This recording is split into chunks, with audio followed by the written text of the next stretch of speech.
सभी को रेखा नेगी का नमस्कार। जैसे कि आप लोग सभी जानते हैं कि सरकार बन चुकी है, जीत हार हो चुकी है, आचार संहिता ख़त्म हो चुकी है और हम लोग जहाँ के तहाँ उसी गर्मी में जूझ रहे हैं। तो चलो फिर अब हम चलते हैं अपने संघर्ष की तरफ और आपको याद दिलाते हैं वही संघर्ष जो हम स्थगित कर चुके थे आचार संहिता के कारण।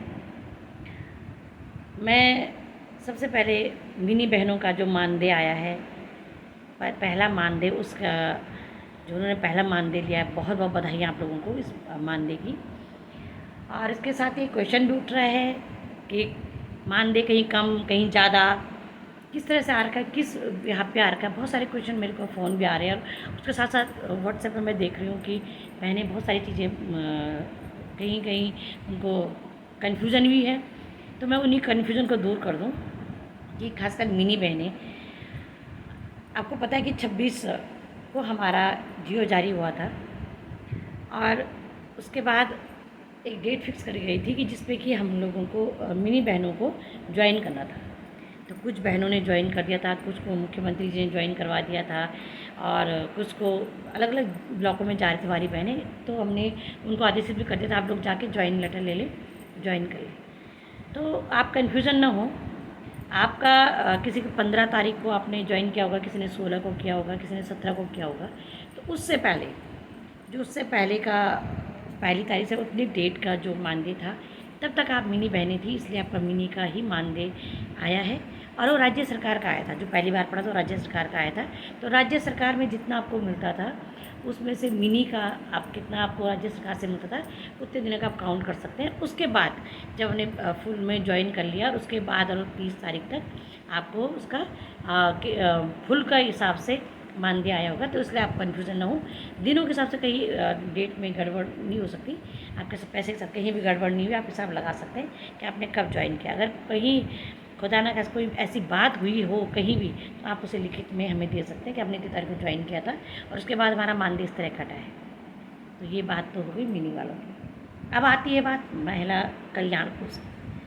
हमने महिला कल्याण कोष का लेकर एक हुजूम पहले भी उठाया था, आज भी हम उसी बात पे अडिग हैं। हम महिला कल्याण कोष की बात करते हैं, उसमें हम ये चाहते हैं कि जो हमारी बहन रिटायर घर जा रही हैं या जिसकी अकस्मात मृत्यु हो जाती है, बहुत सारी बहनें हमारी मर भी रही हैं हमारे बीच में से, तो उनको 10 लाख की धनराशि हमारे पैसे से दी जाए। खासकर मैं सभी के लिए बोलना चाहूँगी कि आप क्या उससे हमारे साथ समर्थन में हैं। सरकार इस बात को लेकर अभी कमेटी गठित हुई है, कमेटी का कोई निर्णय आया नहीं है। कमेटी में आशाओं को लेकर, भोजन माताओं को लेकर भी चर्चा है, क्योंकि संगठित एक साथ बनाया था, उनको लेकर ही बात चल रही है। लेकिन वो पैसा सिर्फ आंगनबाड़ियों का है, महिला कल्याण कोष में। तो हम उस बात को लेकर बात रखेंगे कि हमारा पैसा हमको मिलना चाहिए। और सरकार उस बात को लेकर क्या बोलना चाह रही है कि हम आपको, जिस बहन ने शुरू से 3 महीने भी अगर वो धनराशि जमा की होगी तो उसको चौथे महीने रिटायर होने पर उसको 30,000 मिल गए, और जो 10 साल तक उस पैसे को जमा करेगी उसको भी 30,000 मिलेंगे। आप सोच सकते हैं 12 महीने की 1200 और 10 साल तक 12,000 और उतना ही सरकार डालेगी 24,000 और 600 रुपये से ब्याज, तो वो 30,000 हो गया। आप समझ सकते हैं अगर हम यही पैसा अपना कोई आरडी खोलें तो शायद हम उससे ज़्यादा हमारा हिस्से में आएगा। तो मैं सभी बहनों से बोलना चाहूँगी कि मैंने सरकार से अपील करी है कि हमें 10 लाख रुपया मिलना चाहिए। और हम बहनें, वो पैसा हमारा है, हम सबका है, हमारी सब बहनों का है। और हम ये चाहते हैं, संगठन ये चाहता है, क्योंकि वो किसी का पैसा नहीं है, वो हमारा पैसा है।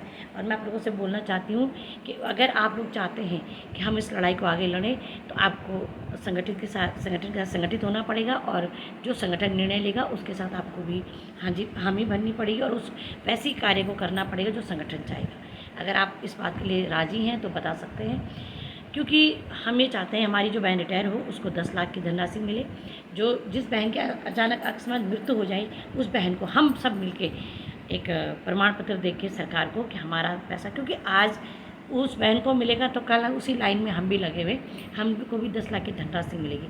अन्यथा हम सरकार का अपना पैसा वापस लेके, हम अपने पैसे को वापस लेके हम अपने पैसे को काटना बंद कर देंगे।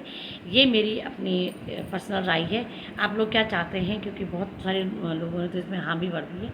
अगर आप चाहते हैं तो आप तुरंतली मुझे इससे अवगत कराएं, क्योंकि नेक्स्ट कदम मेरा यही होगा, क्योंकि मैं नहीं चाहती कि मैं अकेले ही इस दम पे लड़ूं। मुझे आप लोगों का सहयोग चाहिए। साथ ही अगर सरकार इस बात को लेकर कुछ आनाकानी करती है, जैसे 5% बढ़ोतरी की बात करती है, तो हम ये कहेंगे 10 लाख हमारे पैसे में से दीजिए, और जो 10 लाख जो 100 रुपये सरकार हमें दे रही थी उसमें से हमारा 5% बढ़ा दीजिए। तो हम सरकार के साथ बात रखेंगे, लेकिन उसमें हमको एक होना पड़ेगा बहनों। अगर आप एक नहीं होंगे तो कुछ होने वाला नहीं है। इसलिए मैंने आज ये वीडियो सिर्फ और सिर्फ इस बात के लिए बनाया कि आप लोग समझें इस बात को। अगर आपके समझ में नहीं आ रहा तो आप मुझे फ़ोन करके पूछ सकते हैं, मेरा नंबर आपके पास है। और ये जंग जारी है, और मैं तो अपने पैसे को लेकर मैं सरकार से ज़रूर मुखातिब होंगी। और इन्हीं शब्दों के साथ जय हिंद, जय भारत, जय उत्तराखंड, नमस्कार।